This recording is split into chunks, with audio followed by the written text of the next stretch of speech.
ओम शांति। आज का तारीख है 12 जुलाई 2020। अव्यक्त बाबा का महावाक्य है। रिवाइज मुरली 22 फरवरी 1986 की है। हेडिंग है रूहानी सेवा, निस्वार्थ सेवा। आज बाबा ने सेवा के ऊपर कहा है, कैसे ब्राह्मण जीवन की श्वास ही सेवा है। तो माया से बचने का साधन भी सेवा ही है। और निरंतर अगर हम सेवा में बिजी रहेंगे तो माया भी नहीं आएगी। भाई बाबा ने निष्काम सेवाधारियों के लक्षण क्या है और नामधारी सेवाधारी उनके लक्षण क्या है, उनके ऊपर खास बताया है। कैसे बाबा के बच्चे लेफ्ट हैंड और राइट हैंड सेवाधारी बनते हैं। शांति की शक्ति वर्तमान समय में कैसे जरूरत है सारे विश्व को, कैसे हम शांति का दान देंगे और फरिश्ते स्वरूप द्वारा सभी आत्माओं को गति सदगति देने का सेवा करेंगे। तो आज हम अव्यक्त बाबा का महावाक्य सुनते हैं। आज सर्व आत्माओं के विश्व कल्याणकारी बाप अपने सेवाधारी सेवा के साथी बच्चों को देख रहे हैं। आदि से बाप दादा के साथ साथ सेवाधारी बच्चे साथी बने और अंत तक बाप दादा ने गुप्त रूप में और प्रत्यक्ष रूप में बच्चों को विश्व सेवा के निमित्त बनाया। आदि में ब्रह्मा बाप और ब्राह्मण बच्चे गुप्त रूप में सेवा के निमित्त बने। अभी सेवाधारी बच्चे शक्ति सेना और पांडव सेना विश्व के आगे प्रत्यक्ष रूप में कार्य कर रहे हैं। सेवा का उमंग उत्साह मेजॉरिटी बच्चों में अच्छा दिखाई देता है। सेवा की लगन आदि से रही है और अंत तक रहेगी। ब्राह्मण जीवन ही सेवा का जीवन है। ब्राह्मण जीवन ही सेवा का जीवन है। ब्राह्मण आत्माएं सेवा के बिना जी नहीं सकती। माया से जिंदा रखने का श्रेष्ठ साधन सेवा ही है। सेवा योयुक्त भी बनाती है, लेकिन कौन सी सेवा? एक है सिर्फ मुख की सेवा, सुना हुआ सुनाने की सेवा। दूसरी है मन से मुख की सेवा, सुने हुए मधुर बोल का स्वरूप से सेवा, निस्वार्थ सेवा। अर्थात जो सुने हैं उसका धारण करके हम प्रत्यक्ष करें। त्याग तपस्या स्वरूप से सेवा, हद की कामनाओं से परे निष्काम सेवा, इसको कहा जाता है ईश्वरीय सेवा, रूहानी सेवा। जो सिर्फ मुख की सेवा है उसको कहते हैं सिर्फ स्वयं को खुश करने की सेवा। सर्वों को खुश करने की सेवा मन और मुख की साथ साथ होती है। मन से अर्थात मनमनाभाव स्थिति से मुख की सेवा। बाप दादा आज अपने राइट हैंड सेवाधारी और लेफ्ट हैंड सेवाधारी दोनों को देख रहे थे। सेवाधारी दोनों ही हैं, लेकिन राइट और लेफ्ट में अंतर तो है ना। राइट हैंड सदा निष्काम सेवाधारी है। लेफ्ट हैंड कोई ना कोई हद की इस जन्म के लिए सेवा का फल खाने की इच्छा से सेवा के निमित्त बनते हैं। वह गुप्त सेवाधारी और वह नामधारी सेवाधारी। अभी अभी सेवा की, अभी अभी नाम हुआ, बहुत अच्छा बहुत अच्छा, लेकिन अभी किया अभी खाया, जो नामधारी सेवाधारी है। जमा का खाता नहीं, गुप्त सेवाधारी अर्थात निष्काम सेवाधारी। तो एक है निष्काम सेवाधारी, दूसरे है नामधारी सेवाधारी। तो गुप्त सेवाधारी का चाहे वर्तमान समय नाम गुप्त रहता भी है, लेकिन गुप्त सेवाधारी सफलता की खुशी में सदा भरपूर रहता है। कई बच्चों को संकल्प आता है कि हम करते भी हैं लेकिन नाम नहीं होता, मैं तो इतनी सेवा करता हूं कोई मुझे नहीं पूछता। और जो बाहर से नामधारी बन सेवा का शो दिखाते हैं, हम इतने सेवा करते हैं, उनका नाम ज्यादा होता है। अभी संगम युग में उनको मान सम्मान मिल जाता है, लेकिन ऐसे नहीं है जो निष्काम अविनाशी नाम कमाने वाले हैं। उनके दिल का आवाज दिल तक पहुंचता है, छिपा हुआ नहीं रह सकता है। उनकी सूरत में मूरत में सच्चे सेवाधारी की झलक अवश्य दिखाई देती है। अगर कोई नामधारी यहाँ नाम कमा लिया तो आगे के लिए किया और खाया और खत्म कर दिया। भविष्य श्रेष्ठ नहीं, अविनाशी नहीं, इसलिए बाप दादा के पास सभी सेवाधारियों का पूरा रिकॉर्ड है। सेवा करते चलो, नाम हो यही संकल्प नहीं करो, जमा हो यह सोचो, अविनाशी फल के अधिकारी बनो। ऐसा नहीं कि अभी भी सेवा किया, अभी भी खा लिया, खत्म कर दिया। अविनाशी वर्षे के लिए आए हो, सेवा का फल विनाशी समय के लिए खाया तो अविनाशी वर्षे का अधिकार कम हो जाएगा। इसलिए सदा विनाशी कामनाओं से मुक्त निष्काम सेवाधारी राइट हैंड बन सेवा में बढ़ते चलो। गुप्त दान का महत्व, गुप्त सेवा का महत्व ज्यादा होता है। वह आत्मा सदा स्वयं में भरपूर होगी, बेपरवाह बादशाह होगी, नाम शान की परवाह नहीं और सेवा करती जाएगी। इसमें ही बेपरवाह बादशाह होंगे, अर्थात सदा स्वमान के तकनसीन होंगे, हद के मान के तकनसीन नहीं।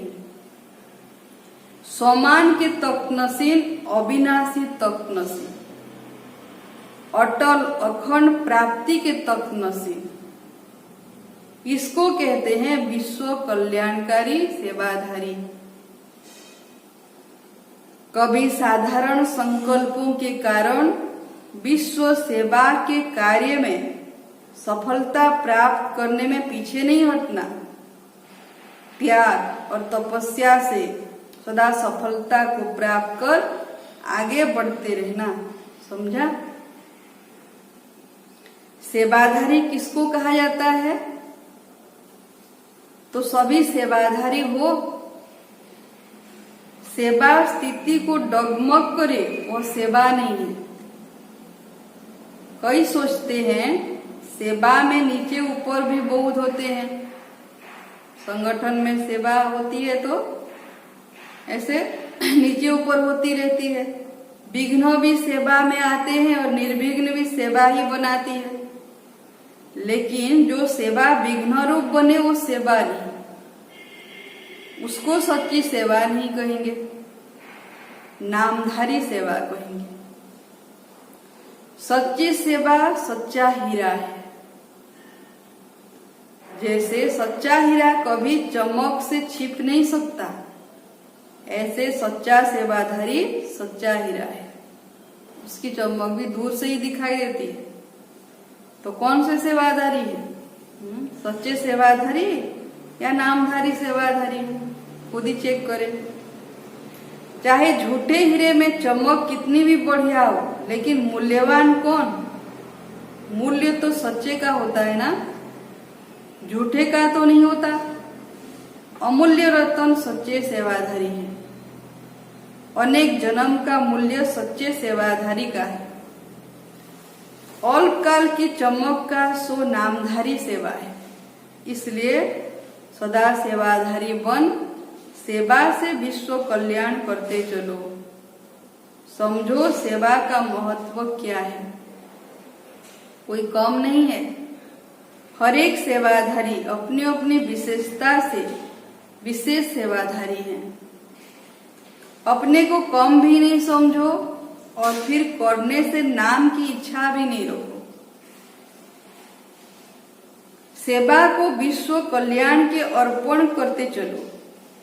वैसे भी भक्ति में जो गुप्त दानी पुण्य आत्माएं होती हैं, वही संकल्प करती हैं कि सर्व के भले प्रति हो, मेरे प्रति हो, मुझे फल मिले नहीं, सर्व को फल मिले, सर्व की सेवा में अर्पण हो। कभी अपनेपन की कामना नहीं रखेंगे। ऐसे ही विश्व प्रति सेवा करो। सर्व के कल्याण के लिए बैंक में जमा करते चलो, तो सभी क्या बन जाएंगे? निष्काम सेवाधारी। अभी कोई ने नहीं पूछा तो 2500 वर्ष आपको पूछेंगे। एक जन्म में कोई पूछे या 2500 वर्ष कोई पूछे तो ज्यादा क्या हुआ? तो ऐसे नहीं सोचना कि मैं इतना सेवा करता हूं, मुझे कोई नहीं पूछता। बाबा कहते गुप्त सेवा महापुण्य वो ज्यादा है ना। हद के संकल्प से परे होकर बेहद के सेवाधारी बन, बाप के दिल तक नसीन बेपरवाह बादशाह बन, संगम युग की खुशियों को मौजों को मनाते चलो। कभी भी कोई सेवा उदास करे तो समझो वो सेवा नहीं। डगमग करे, हलचल में लाए तो वह सेवा नहीं। सेवा तो उड़ाने वाली है।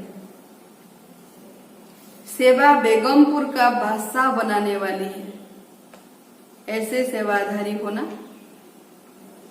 बेपरवाह बादशाह, बेगमपुर के बादशाह, जिसके पीछे सफलता स्वयं आती है।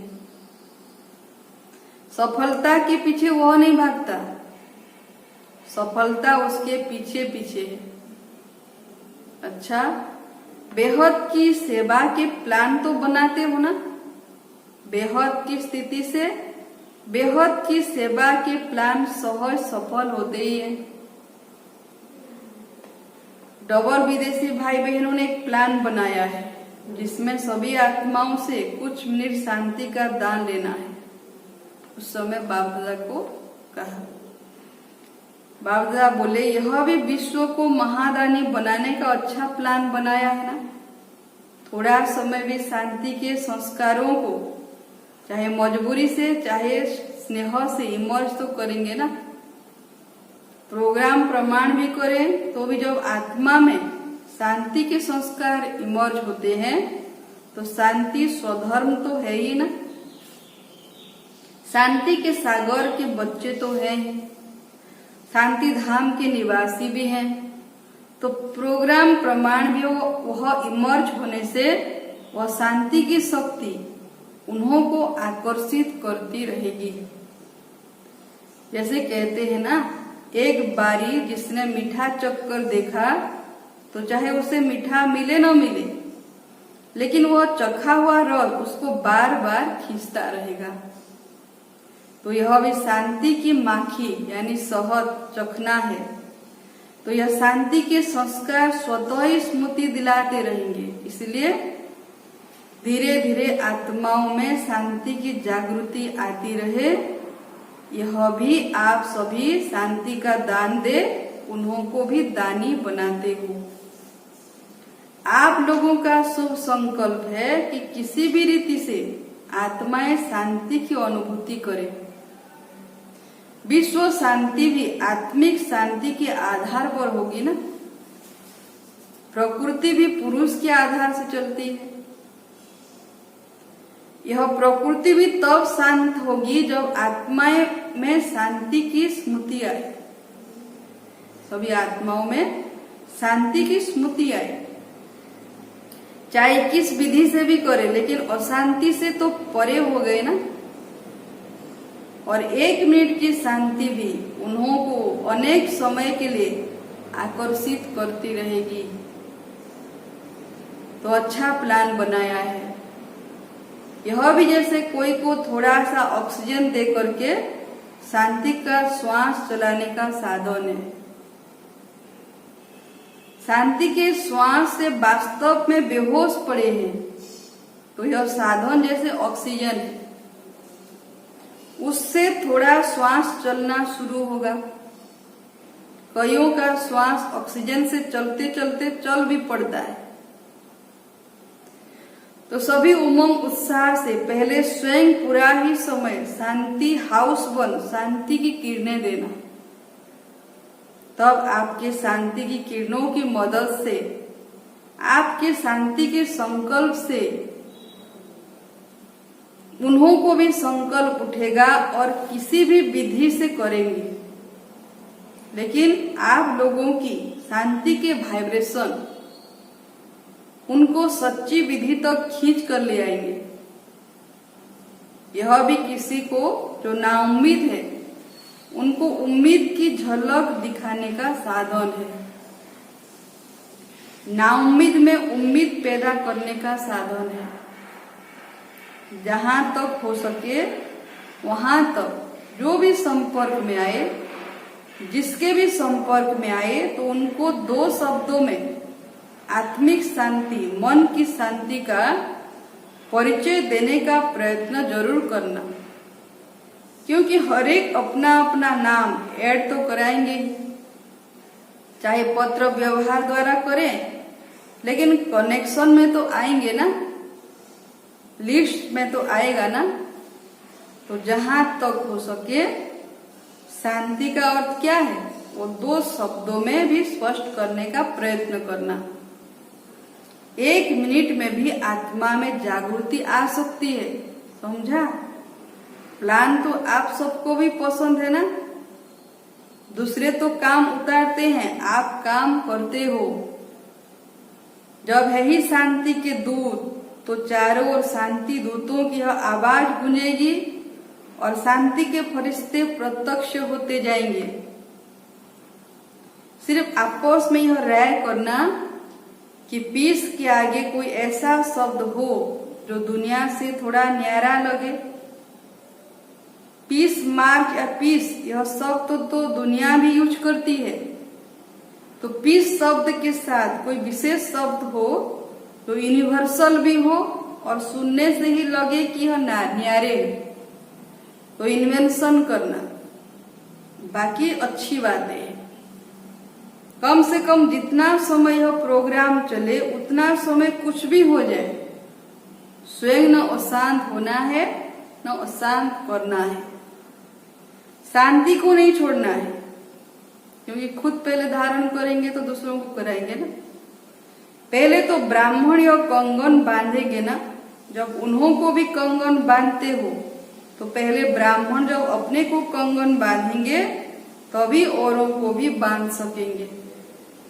जैसे गोल्डन जुबली में सभी ने क्या संकल्प किया, हम समस्या स्वरूप नहीं बनेंगे, यही संकल्प किया ना। इसको ही बार बार अंडरलाइन करते रहना।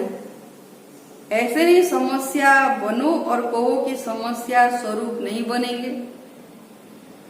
तो यह कंगन बांधना पसंद है ना। पहले स्व, पीछे विश्व। स्व का प्रभाव विश्व पर पड़ता है। अच्छा, आज यूरोप का टर्न है। यूरोप भी बहुत बड़ा है ना। जितना बड़ा यूरोप है उतनी बड़ी दिल वाले हो ना। जैसे यूरोप का विस्तार है, जितना विस्तार है उतना ही सेवा में सार है। विनाश की चिंगारी कहाँ से निकली? यूरोप से निकली है ना।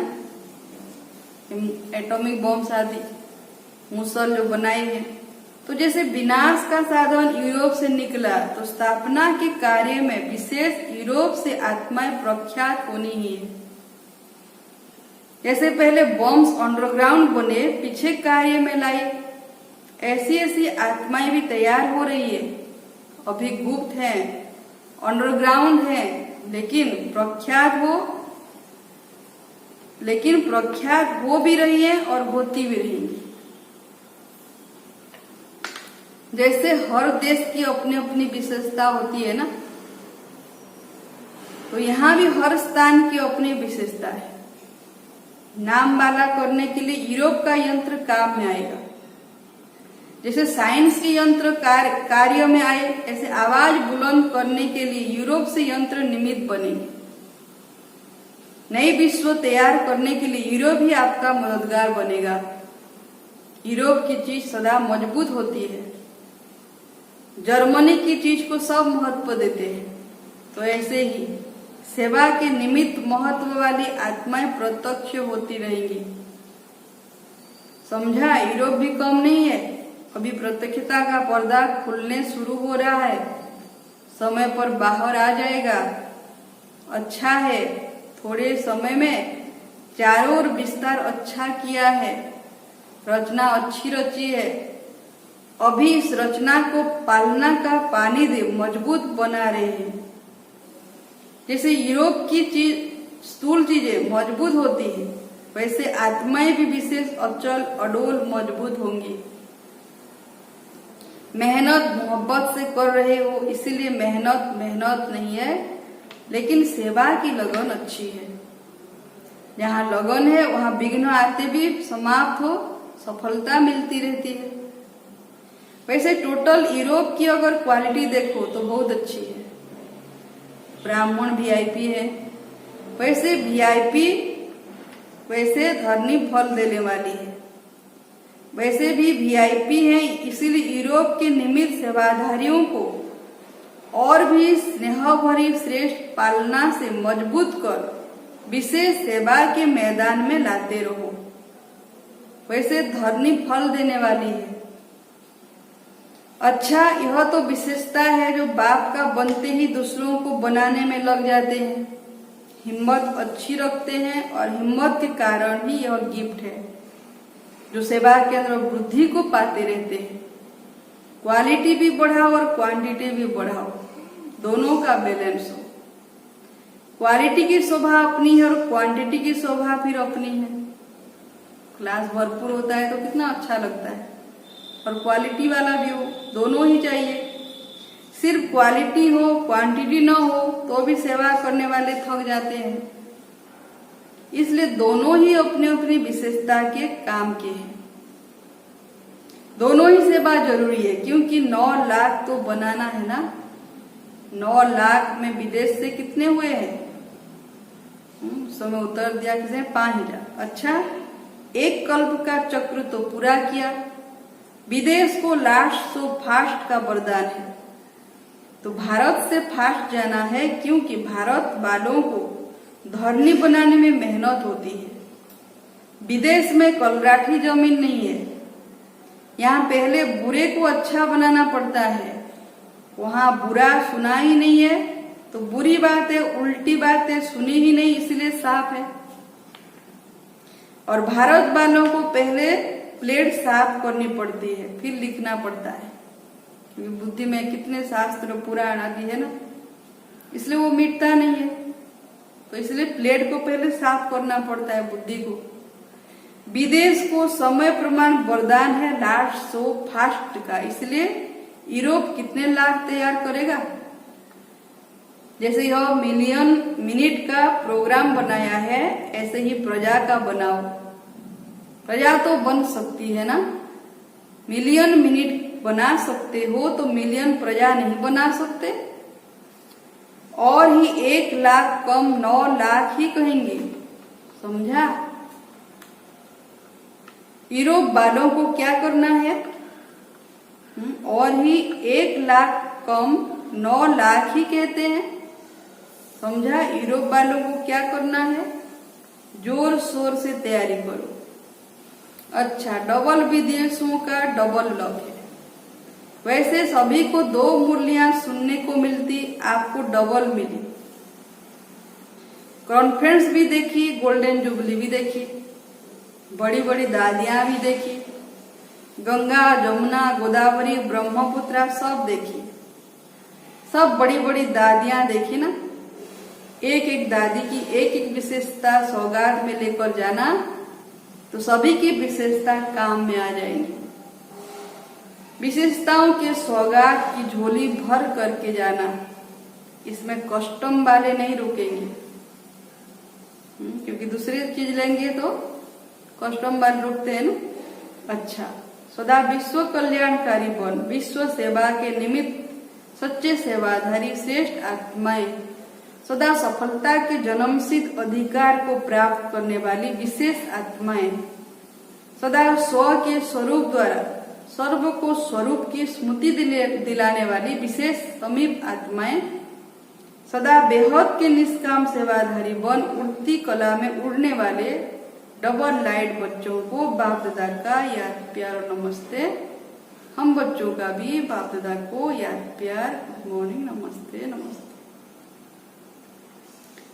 वरदान बाबा का अपने फरिश्ते रूप द्वारा गति सदगति का प्रसाद बांटने वाले मास्टर गति सदगति दाता भव। वर्तमान समय विश्व की अनेक आत्माएं परिस्थितियों के वश चिल्ला रही है।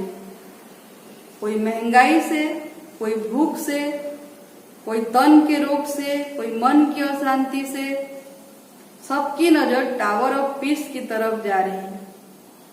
तो वर्तमान समय में कितना दुख और शांति बढ़ रहा है पूरे विश्व में। सब देख रहे हैं हाहाकार के बाद जय जयकार कब होती है। तो अब अपने साकारी फरिश्ते रूप द्वारा विश्व के दुख दूर करो। मास्टर गति सदगति दाता बन भक्तों को गति और सदगति का प्रसाद बांटो। स्लोगन है, आप हिम्मत का एक कदम बढ़ाओ तो बाप मदद के 1000 कदम बढ़ाएंगे। आप हिम्मत का एक कदम बढ़ाओ तो बाप मदद के 1000 कदम बढ़ाएंगे। अच्छा, ओम शांति।